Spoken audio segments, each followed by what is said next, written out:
اعوذ باللہ من الشیطان الرجیم بسم اللہ الرحمن الرحیم۔ معزز و مکرم ناظرین اکرام، السلام علیکم ورحمۃ اللہ وبرکاتہ۔ امید ہے کہ آپ سب خیر و عافیت سے ہوں گے۔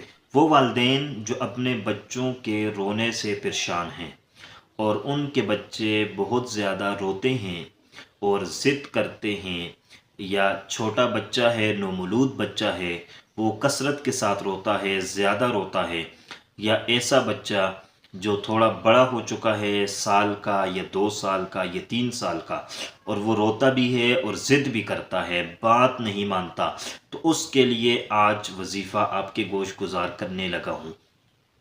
اگر آپ یہ وظیفہ کر لیتے ہیں تو آپ کو روتا ہوا بچہ خاموش ہو جائے گا۔ روتے ہوئے بچے پر، نومولود بچہ ہے، رو رہا ہے، اس روتے ہوئے بچے پر آپ نے 11 مرتبہ یہ وظیفہ پڑھنا ہے جو میں آپ کو بتلاؤں گا، اور اس پر پھونک مار دینی ہے۔ انشاءاللہ العزیز وہ خاموش ہو جائے گا اور پرسکون ہو جائے گا۔ اور جو بچے ضد کرتے ہیں تو ان کے لیے بھی آپ نے 11 بار پڑھ کر آپ نے اس پر پھونک مار دینی ہے۔ اگر بچہ رو رہا ہو یا ضد کر رہا ہو تو اس کے لیے آپ نے اللہ تبارک و تعالیٰ کا ایک نام ہے، یا ہادیو، یا ہادیو، اس نام کو آپ نے 11 مرتبہ پڑھ کر بچے پر پھونک مار دینی ہے۔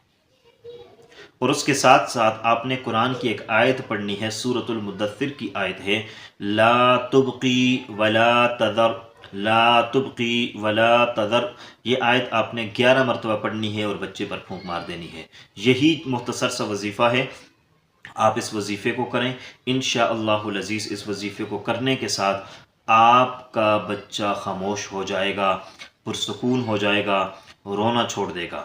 اور اگر آپ کا بچہ زیادہ روتا ہے اور رونے کا ایک معمول بنا ہوا ہے تو پھر آپ نے اس وظیفے کو کرتے جانا ہے، اور جب جب آپ کا بچہ روئے تو آپ نے یہ وظیفہ کرنا ہے اور اس پر پھونک مار دینی ہے۔ انشاءاللہ العزیز اگر رب تعالی نے چاہا تو آپ کا بچہ خاموش ہو جائے گا اور پرسکون ہو جائے گا، اور اگر ضد کرتا ہے تو ضد کرنا چھوڑ دے گا۔ امید کرتے ہیں کہ آپ کو ہماری یہ ویڈیو پسند آئی ہوگی۔ اگر پسند آئی ہے تو لائک کر لیجئے گا، چینل پر نئے ہیں تو سبسکرائب کر لیجئے گا۔ اللہ حافظ، السلام علیکم ورحمۃ اللہ وبرکاتہ۔